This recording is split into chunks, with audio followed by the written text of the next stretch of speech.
کہتے مولوی کسی کام کا نہیں، اور دنیا میں بھی کام کا، جنت میں بھی کام کا۔ اللہ اکبر اللہ اکبر۔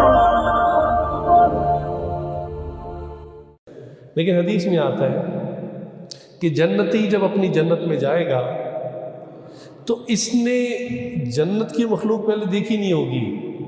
جنت کی مخلوق خود اتنی نورانی اور خوبصورت ہوگی کہ جب یہ جنت میں پہنچے گا تو اپنی حوروں کو اور غلمانوں کو 500 سال ٹکٹکی باندھ کے دیکھتا رہے گا۔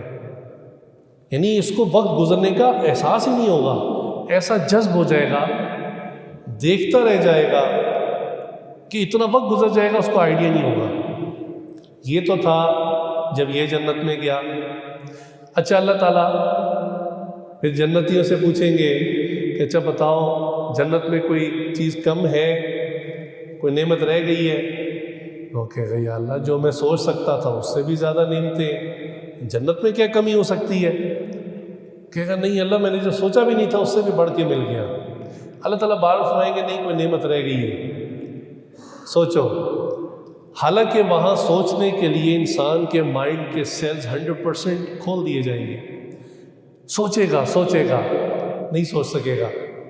اللہ فرمائیں گے اچھا جاؤ اپنے علماء کے پاس جاؤ، ان سے پوچھو کوئی نعمت رہ گئی ہے؟ کہتے مولوی کسی کام کا نہیں، اور دنیا میں بھی کام کا، جنت میں بھی کام کا، ادھر بھی کام آئیں گے۔ خیر جنتی اکٹھے ہو کے علماء کے پاس جائیں گے اور کہیں گے کہ اللہ تعالیٰ فرما رہے ہیں کہ کوئی نعمت رہ گئی ہے اور ہمیں سمجھ نہیں آ رہی کہ کون سی نعمت رہ گئی ہے۔ تو علماء کہیں گے اللہ کے بندو، ساری زندگی جس ہستی کے لیے محبت کے دعوے کرتے رہے، راتوں کو اٹھ کے نمازیں پڑھتے رہے، تہجد پڑھتے رہے، سردیوں میں ٹھنڈے پانی سے وضو کرتے رہے، گرمیوں میں روزے رکھتے رہے، اس ذات کی زیارت تو تم نے ابھی تک کی نہیں۔ کہیں گے ہاں بھئی یہ تو بہت بڑی ایک نعمت ہے، اللہ کی زیارت، ہم اللہ کے محبوب ہیں، تو اللہ کی زیارت نہیں ہوئی۔ تو یہ درخواست کریں گے یا اللہ اپنی زیارت کروائیں۔ اللہ فرمائیں گے ہاں یہ نعمت چونکہ رہ گئی تھی اور یہی کروانا مقصود تھی، اسی لیے آپ کو کہا تھا کہ علماء سے پوچھیں۔